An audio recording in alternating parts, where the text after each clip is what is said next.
Hi, good evening. My name is Lizelle May Carral, and I am a nursing student from Cebu Doctors University, and I will be conducting an interview about the lived experiences of Filipino nurses working in private hospitals here in the Philippines. So, Miss, thank you so much for agreeing to participate in this interview. But before we begin, I would like to inform you that this interview will be recorded for academic purposes only. All the information you share will be kept confidential and will only be used for this study. You may choose not to answer a question and may stop the interview if you feel uncomfortable. So, do you voluntarily agree to participate in this interview? Yes. All right, great. So, thank you, and we will now begin. So, first, can you briefly introduce yourself? Hello, I am a staff nurse currently on my third year of hospital experience, and I am currently assigned in the NICU department, neonatal intensive care unit, and I mainly care for newborns requiring intensive monitoring and specialized care. Okay, so what made you decide to work in a private hospital in the Philippines? I chose to work in a private hospital because of the opportunity to gain hands-on experience with advanced equipment and specialized units like the NICU. It also allowed me to grow professionally while providing quality care to patients. Can you share your reasons for choosing not to work in a public hospital? Public hospitals are very busy and fast-paced, which I admire, but personally, I wanted to start in a setting where I could receive closer mentorship and structured training, especially since NICU patients require very delicate and specialized care. At this stage of my career, I felt like a private hospital would allow me to strengthen my clinical skills in a more controlled environment. Okay, so can you describe your typical workday? We usually start with receiving endorsements, then assessing NICU patients, our babies, then monitoring their vital signs, administering medications, and assisting with procedures, especially when we receive the babies from the cesarean or normal deliveries. And also documenting care. I also coordinate with the doctors and support parents by updating them on their baby's condition. Okay, so what are the common challenges you experience in your workplace? Usually, we encounter high patient acuity and very busy shifts like emotional stress when handling critical newborns and occasional understaffing during busy shifts. So it's a very challenging problems that we get to encounter here in NICU. Okay, so how do workload and staffing affect your performance and well-being? Heavy workload and limited staffing can be very physically and emotionally draining, especially in the new NICU where patients need close monitoring and the parents need to be updated as well. However, teamwork and proper time management could help maintain my performance, especially in very fast-paced settings like NICU. Okay, so can you share a memorable experience, either positive or negative or both, while working? We had this baby that we recently received. It was last December when we received this baby, and he was a poster baby, so we thought he was healthy. He had no problems with breathing. But during our shift, we noticed that we could hear grunting while he was breathing, so we had to report it to our physician. And then eventually, the baby had to be intubated. And we thought that normally it would just take 2 weeks or 3 weeks for a baby to be intubated, but he had to be inside our NICU for 2 months because he had to be intubated for a month. So we got to experience like a lot of life and death situation with this baby, and eventually after 2 months he was released. And during those time, we had to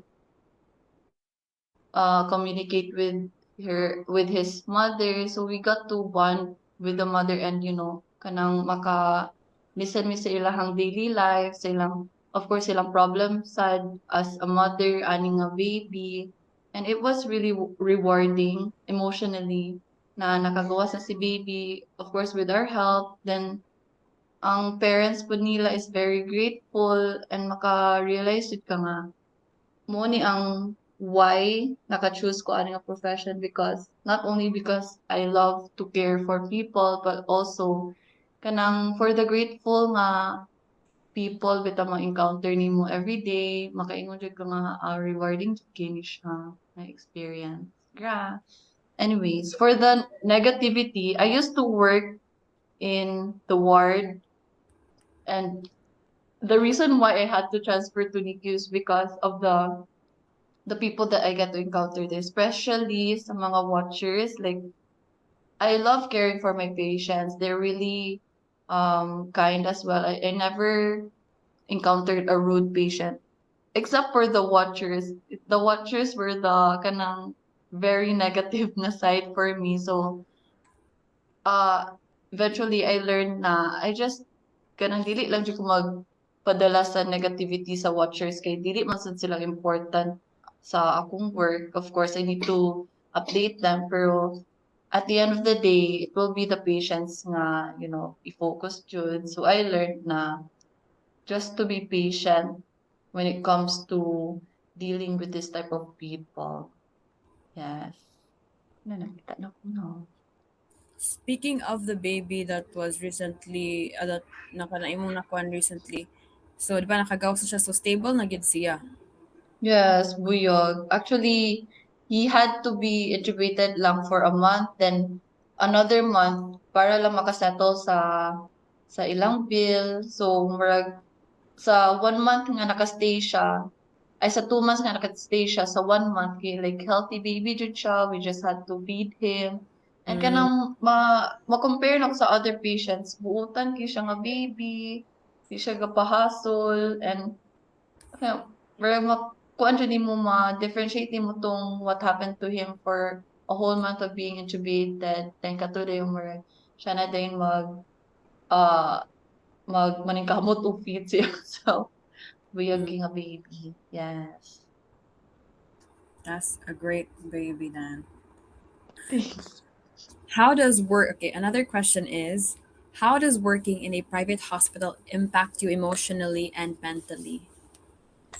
It can be very challenging, especially while handling critical cases, like especially sa mga babies. Because there are times nga murag mawala jud ka sa imong facing, especially first time pa nimo ma-encounter to nga type of problem.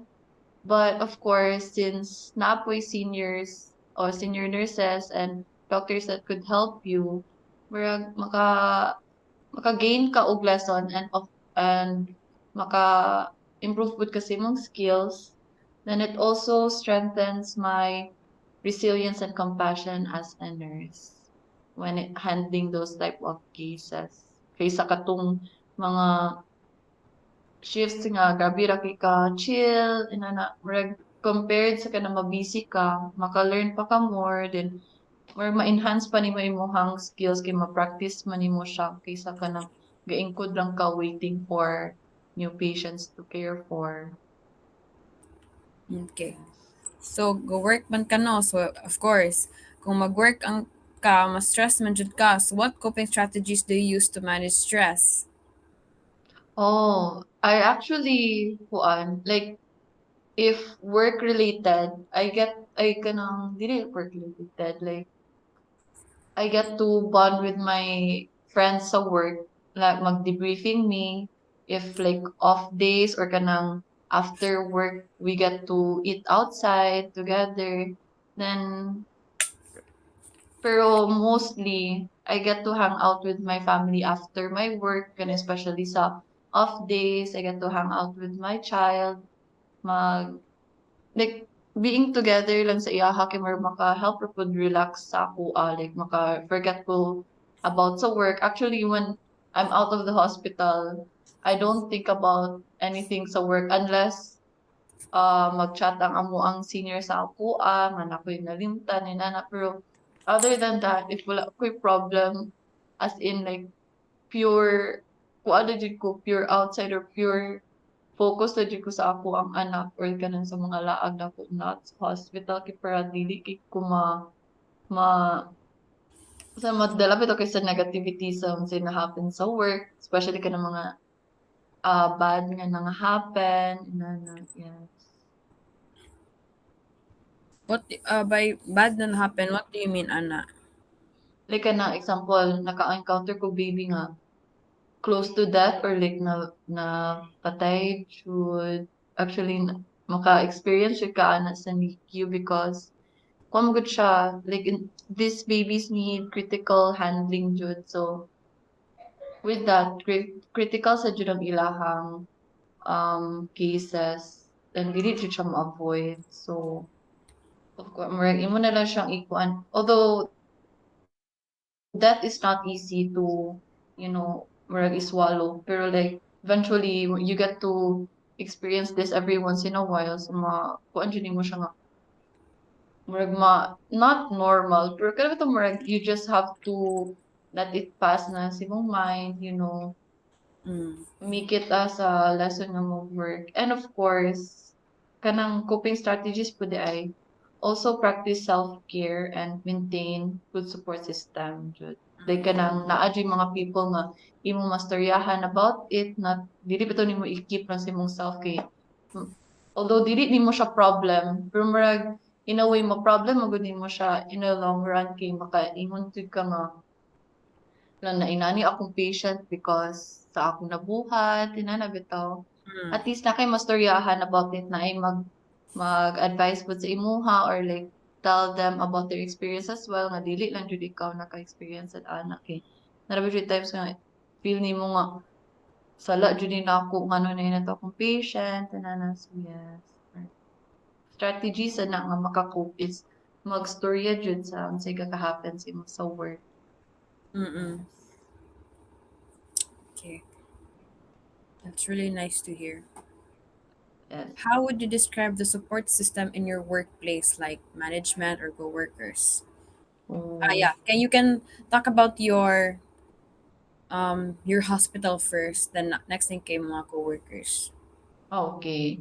Currently, our hospital is kanang shift siya into a new phase kay we were handled by a big company na that handles a lot of hospitals around Philippines po. So, murag in a way nagakabag-o ang iyahang system bitaw like regarding sa mga higher ups na pero di man noon kayo nang ka-feel when it comes to management. Murag naanay times nga stressful siya kay in terms sa mga other protocols gaka-change siya. Pero kung ano siya actually like because of my coworkers is nga very supportive like kanang makasabot mi sa each other nga situation especially kanang kung sa kakahintabo sa mga sa hospital as the new phase is, changing, ga-arrive sa amua.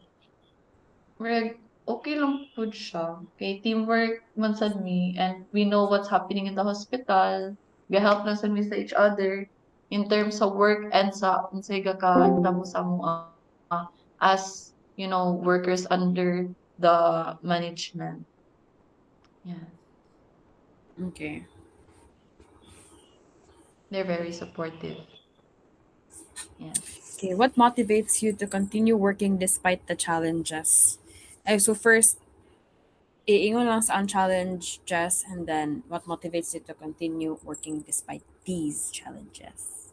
Uh, Actually, I've been in NICU for almost a year now, so it's not really kanang new for me na. Pero ang challenges lang jud is na ay times na maka-encounter jud babies na dili bitaw siya usual like for example, we received a baby before na when they were born, their intestines were out and it wasn't really usual po daw like most of our senior nurses didn't encounter that, like maybe 2 to 3 times lang, and it for a span of maybe 7 years na work sila. 2 to 3 times na sila naka-encounter. So, murag, together as a group, murag, we're learning bitaw. So, like, ay, kanang, maka-motivate sa just mo kay, it's not you only nga ga learn, murag, together as a group, you guys learn bitaw unsay better nga management for this baby. So, of course, ang maka-motivate sad sa ako mag-work actually is the babies themselves. Kay compared sa adults, ang babies, they're more on, kaya naman ikaw mag-nurture sa ilaha, ikaw ang first maka-care. So, in place sa ilang mother nga dili makasulod sa NICU, ikaw sa ang mo stand as their mother, or maybe like sister na siguro. Maka-motivate ka seeing their progress and knowing nga naka-contribute ko sa ilang recovery. You know, lahi ra jud siya nga feeling kaysa atong nako sa ward kay usually mag-help man jud na ang watchers o kuan side daycare. So daghan pa jud kay ka daghan pa jud kay ka patient, so di kini mo siya pero ito ma-individualize ang patients compared sa NICU nga murag short ay kanang gamay ra imong patients ma-handle in a shift. So like makabalo jud ka unsa siya nga type of baby, dili siya ay compared sa kanang sa ward nga lahi jud ang cases nimo, lahi pud ang patients, then come and go ra jud sila. Yes. Mm-mm. Okay. So, since you're already more than a year in working in a private hospital, no? More than a year na, no? Okay. So, what Yes. improvements would you like to see?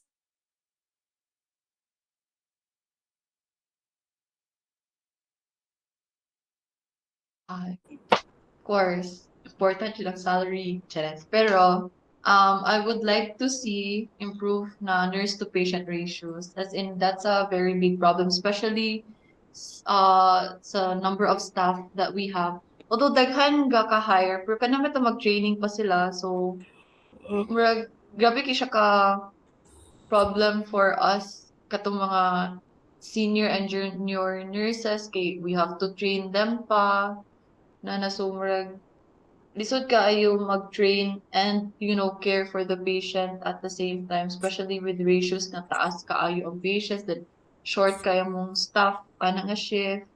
Then of course better mental health support for healthcare workers kay murag na times nga murag ma-feel na mo ang management mismo kay murag baliwala lang, more on sa income jud ang ilaha kaysa kanang bitaw murag mental health sa mga workers, like not just as healthcare mo jud kato jud pong go work sa office na it can really take toll kanang stress jud, especially sa salary. Big problem siya for us karon. Pero Mm, like that's a different story. Then of course, continuous na training programs for skill development. Although this year, kaka-notice din ako mas daghan na amo ang training, pero kanang murag di bitaw tanan mahatagan like isa-isahon pa nila. So dili ka sure like kanang muhawa na lang ka sa work basin di siya pud ka ma-train. So it's better na they have more training programs like protocol na jud sa each hospitals unta nga hatagan jud ang each staff to be trained. Like bisan unsa pa nga training, especially kanang BLS, ACLS, which is really important for okay. us healthcare workers. Okay, I will be asking more questions in terms of clinical competence. Um, Kaning, how do you prioritize care when handling multiple of patients? course, assessment jud ta first. Ato yung tan-awon kung kinsay more need og care, like kanang especially kanang mga critical when it comes katong ABC, so you have to prioritize kung kinsay more um kinsay kanang murag mahatagan pa nimong time to heal, like katong murag need jud o kanang paspas nga management. So katumurag, you have to handle the critical patients first before handling katumurag minimal ang ilahang, problem. Kay para at least in that way, makahatag sa jud ka og equal nga care, although mas needed jud sa critical, pero ma-feel sad katong masking di bitaw kayo siya prioritize, mahatagan jud po siya care nga dili niya ma-feel nga ay kay gamay ra lugar akong problem, dili jud ko late na gani ko gihatagan og care, gamay pa jud kayo ang gihatag sa ako nga care. So at least more equal siya. Okay. Dili ka ma-burn out as a nurse. Yeah. Okay. Ang can you walk me through how you handle, I think you already kanang naka-mention na kaani, pero like here kay can you walk me through how you handle a deteriorating patient since naman ka sa NICU, and then najay times igid ma control na najay times na najay ma kuan na infant. Mm. Like in terms sa management or like Or like kuan? like how you handle a deteriorating patient. Okay. Sa NICU, of course, mag-refer jud ta diretso sa doctor, of course, like sa ward ug sa specialized area. Mag-refer jud ta always first sa doctor, what to do. Then of course, if like makita na nimo nga critical kaayo, of course you have to kanang do na the CPR, kanang mga in order to revive a patient. For if example na um family na ga kuan jud sa nga, do not resuscitate or do not intubate, of course we need to respect that as well. Murag ato jud na i-account for if like gusto ba nila kanang resuscitate ba sa ilahang family or not, kay dira na dayon mag-continue ang care nimo, kay giving them CPR or not, mo continue man jud gyapon nimong care, di jud nimo na mabiyaan ang patient. So with that, so katong work assess ka first, then mag-asa ka o like consent if mag-continue ba o revive, then if not, or if mag-continue kato maghatag og mga specific care. Then if example mag-deteriorate na jud sila completely, ato mag-give na day postmortem care Okay. while being respectful, of course. Okay. So you already kanang naka-mention sad ka na mag-ask ka sa doctor and stuff. So what would you do if a doctor's order seem incorrect? Like Oo. naka-experience na ka na ang doctor's orders kay kanang you think Kanang incoherent or like kanang dili. Oo. Actually, na jud may doctor nga inana. Then karong dili bitaw na mo siya maignan kay asad kay siya pride. Murag naka-encounter na sa kog inana nga murag mahadlok og kuan sa doktor, pero when it comes to kuan mo gud kanang critical na jud nga situation, wala na jud na ang kanang balag kasab-an pa ka sa doktor. Imo jud i-clarify. Balag ignon pa ka nga dili na nimo mabasa ma'am, or kanang example kabulo ka nga wrong ang yang order, murag na wrong jud siya. Imo na lang jud i-swallow imong pride. Imo din ignon si doc nga doc kani nga order murag kuan man ni siya, murag lahi ni sa imong past nga orders before, tinuod ba ni nga you need to change the dosage, or inana like naatoy i-continue nga meds with this medication nga di bitaw sila compatible. So kato bala kasab-an ka or not, imo jud kuan sa doctor kay ang patient man jud at the end of the day ang affected. So luoy mm. pod i-prioritize na lang din mo ang kuan ang patient mismo balag makasab-an ka as a nurse. Okay, Yeah. so you mentioned medication. So how do you ensure medication safety? Of course, kuan jud ta mag-refer jud ta always first sa order sa doktor. Dayon, when we make the ticket, ato jud always i-compare ang atong nahimo nga ticket sa atong nasulat sa medication administration record. Then always jud ta if ever needed siya o kanang comparison with the nurses, of course magpa-help jud ta with our kanang kauban sa work, magtan-aw sa ticket if correct ba ni ang ako na prepare nga meds, dayon correct ba ni ang dosage and the way of giving the meds. So kuan jud siya, teamwork sa jud siya. Dili lang ikaw lang kay imuha lang ng patient. Mag-inusara ra sad ka og prepare sa meds. So you have to let other people see put kay para at least in a way if na gani mistakes mahintabo, murag naapoy pero to murag maka-help sa imuha og explain nga inani ang nahintabo, inana di ka mag-inusara kay murag ikaw ra gyud kuan refer na jud, compare na jud always sa orders first, then sa ticket, then sa record na naa sa chart. Okay.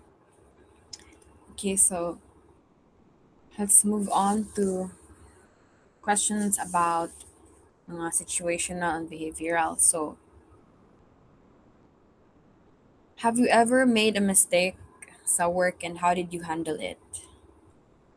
Yes. Actually, recently, I encountered a medication error wherein nag-order ang doctor to change the frequency sa meds. Then ako kay I was really complacent with the order sa doctor to continue lang the meds and I didn't get to see the, kato yung changes sa frequency.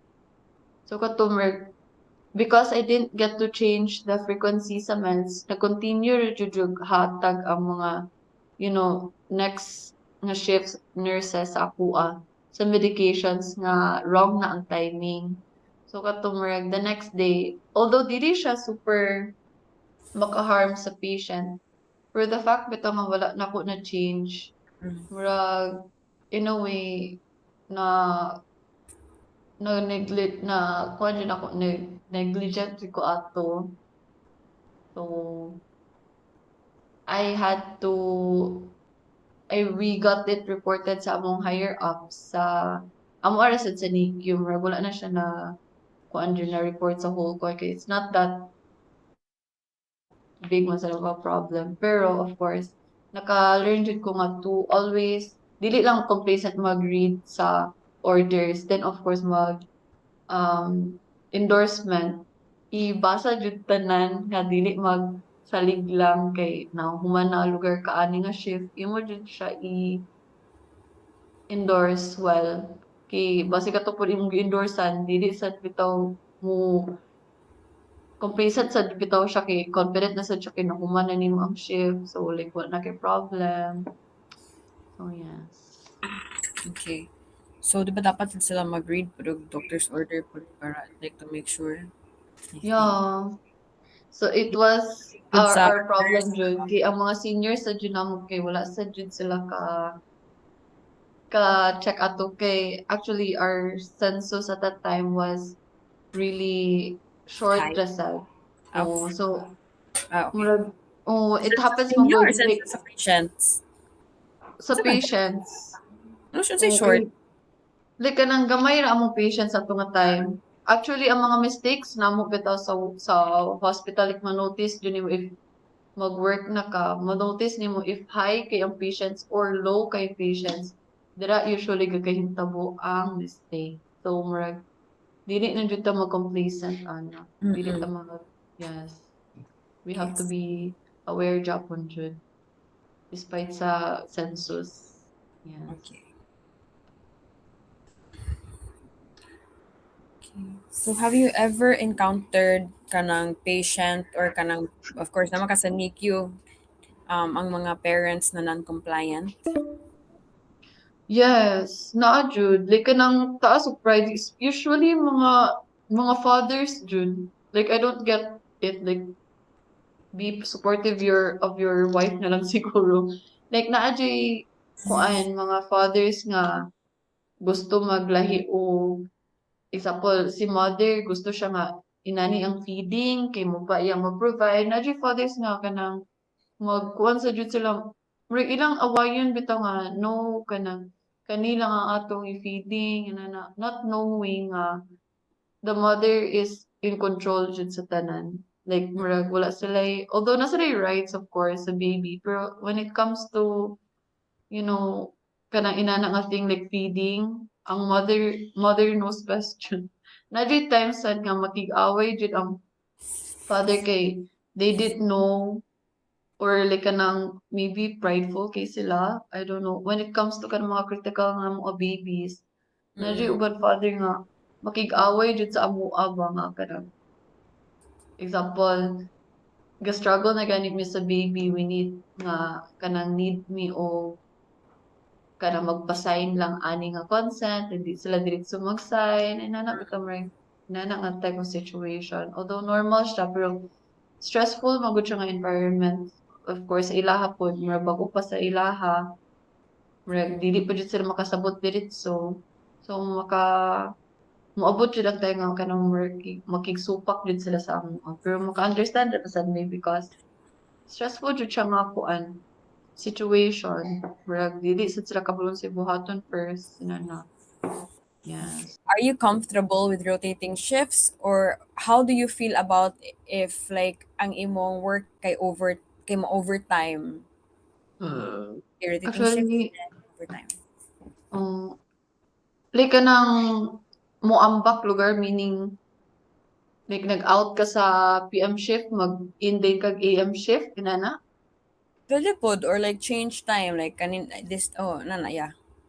Okay. Oh, actually, murag dili amo anticipate na lang jud ka to be honest. Pero although naamang kay rights, example, tignon ka nga, pwede ka mag 12-hour shift ani, murag pinakalit. Pwede mo ka mo reject noon. Pero of course, murag maluoy ka sa imong kauban sa work, makayas na lang ka, pero if like makita nimo nga, dili sa jud siya sang-ayon sa imuhang time and sa imuhang pong murag kanang capacity of working, pwede rin mo jud ka mag-reject noon.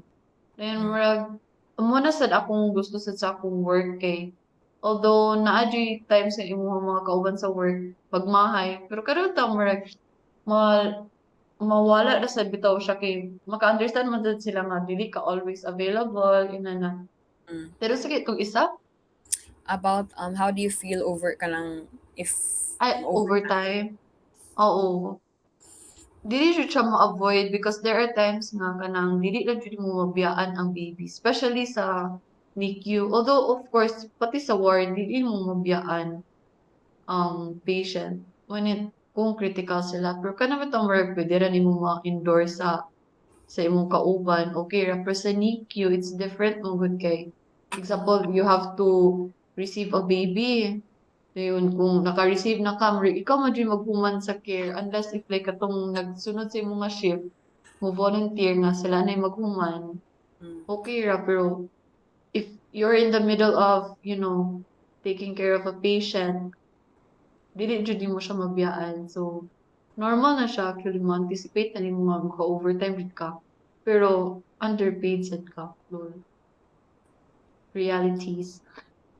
Okay. So how do you keep yourself updated with nursing practices? We have kuan man sad. Where every once in a while, we have a town hall in our work nga wherein ma-update me sa mga new trends sa healthcare. Maka-help sa jud siya. Then, of course, more na naman sa internet. Napoy times nga makakita lang mi og new trends on how to handle this type of situations sa patients na so work amo sad i-try og incorporate sa amo if like appropriate for us work of course big help jud ang kanang internet and kanang mga higher ups nga mag unsa ni mag-visit sila og another hospital then mag-train din sa amuan sa ilang learn Mm. so within sa mong hospital mga ka-updated naman sa mga bago-bago mga trends. Yeah. That's good. Okay, so we're here na sa last nato na question. Question. So what advice can you give to future Filipino nurses planning to work in private hospitals? Be patient, Jud, as in, when it comes to work, sa patients and sa watchers, sa doctors, you have to be patient, Jud. Dili ka kanang, ay kanang maghingubos na lang, Jud ka. You have no choice. Not because kay, kuan ka nang, wala kay, wala kay choice, na, pero kanang maghingubos na lang ka kay, you understand nga, kani nga situation for them, especially for the family, na stressful siya, kay, dili bitaw siya usual nga everyday thing. Kay murag lahi jud ang environment sa hospital, murag sick na kaayo gani ang patient, then away po jud ka, murag, yeah. So you have to be patient. Then you have to stay resilient as well and never stop learning jud. Like dili lang ka mag unsa na ka ng complacent lang sa unsa imong gaka-learn sa ani ani nga mga situations beto like kanang example naa kay patient nga maka-help nga na kay patient nga kanang itong more critical pero imo i-try og avoid nga Mm. dili ka maka-encounter og kuan sa iya ka ng critical nga situation. Wala rin siya po, stagnant rin siya po ka if dili ka mag usa na ka nang dili nimo isabak imong self ana example like kanang mag-insert og anything sa iyaha like kanang mag-insert og OGT, mag-insert og IVF, dili ka mag-volunteer so wala kay ka-learn or imo nang ipabuhat sa imong mga kauban kay dili lagi ka kabalo. So, more ina na, more you have to work sa you Be have to active. move o mag-act sa jud ka. Then working in a private hospital can be very challenging. Pero great training jud siya. Especially if na kay plan to go outside or like kung magstay lang ka here then you want to kanang moangat bitaw sa imong position. You have to kuan jud like kanang of course kanang mag-move ka, maglihok ka, mag-act on it. Kay maka-build man siya sa imong skills, sa imong confidence, and compassion as a nurse. Then, dili di mo siya and kanang, murag as time goes by, bitaw, dili ni mo mamalayan nga, hala, murag, 2 years na dahil ko ani, kay, before, kani nga skills ako, murag, lisod pa kaayo, karon kay murag, wala naman siya, murag, everyday thing na bitaw din siya. Murag, everyday, you learn a thing, then, murag, the next day, the next week, the next month, murag easy na din kay siya for you. So, murag never stop learning jud. Kay inana mo sa jud ang nursing, inana jud ang work nimo as a healthcare worker. You never stop learning things kay maka-encounter kag different nga mga situations. Yes. All right. That's the end of our question. So thank you very much, Miss, for sharing your experiences. Your insights are very valuable to my study, and will help me again. Thank you very much, Miss, for sharing. Okay. Okay. All right. That's okay na. Right. Oo. Okay. All right, that's the end of the questioning, Miss. So thank you very much for sharing your experiences. Your insights are very valuable to our study and will help us better understand the realities faced by Filipino nurses in private hospitals. Again, rest assured that all information will remain confidential. So thank you so much for your time and participation. Thank you. All right, bye.